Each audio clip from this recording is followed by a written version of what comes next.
இன்னைக்கு கர்த்தருடைய வார்த்தை நம்ம கூட இடைபெறுகிற காரியம் யோபு 42:2 சொல்லப்பட்டிருக்குது. தேவரீர் சகலத்தையும் செய்ய வல்லவர். விசுவாசிக்கிறீங்களா? உங்களுடைய வாழ்க்கையிலுமே நீங்கள் விரும்புகிற காரியங்களை செய்ய நம்முடைய தேவன் வல்லமை உள்ளவர். யோபுடைய வாழ்க்கையில் அவர் இழந்த அனைத்தையுமே அவர் 2 மடங்காக பெற்றுக்கொள்ளத்தக்கதாக இயேசு ஆசீர்வதித்தார். யோபு எந்த ஒரு சூழ்நிலையிலுமே இயேசுவை மறுதளிக்கிற தேவனை மறுதளிக்காதபடி கர்த்தரோடு, அதாவது கர்த்தருக்குள்ளாக நிற்கிற மகனாக முடிவு பரியந்தம் நின்னாரு. அவருடைய வாழ்க்கையில் இழந்ததை தாண்டின ஒரு ஆசீர்வாதத்தை தேவன் அவருடைய வாழ்க்கையில் கட்டளையிட்டார். நம்மளுடைய வாழ்க்கையிலுமே இந்த நாட்களில் சில இழப்புகள் வந்திருக்கலாம், சில சோகமான காரியங்கள், சில முயற்சிகள் தடைப்பட்டிருக்கலாம். யோபு மாதிரி நாமளும் விசுவாசிக்க வேண்டிய காரியம் என்னன்னா, அவர் சகலத்தையும் செய்ய வல்லமை உள்ள தேவன்.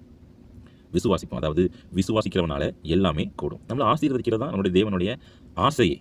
அதற்கு நம்மளுடைய காரியம் ஏதாவது தடையாக இருக்கும் பட்சத்தில் அந்த ஆசீர்வாதம் நம்முடைய வாழ்க்கையில் கிடைக்கப்பெற காலமும் தள்ளப்படும்.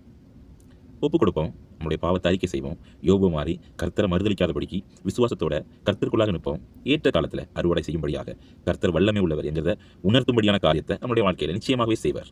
நம்ம பார்த்து பிரமிக்கிறதை தாண்டி நம்மை சுற்றி உள்ளவர்களும் பிரமிக்கும்படியாக நம்ம வாழ்க்கை உயர்த்த தேவன் வல்லமை உள்ளவர். விசுவாசிங்க, பெற்றுக்கொள்வீர்கள். ஆமென்.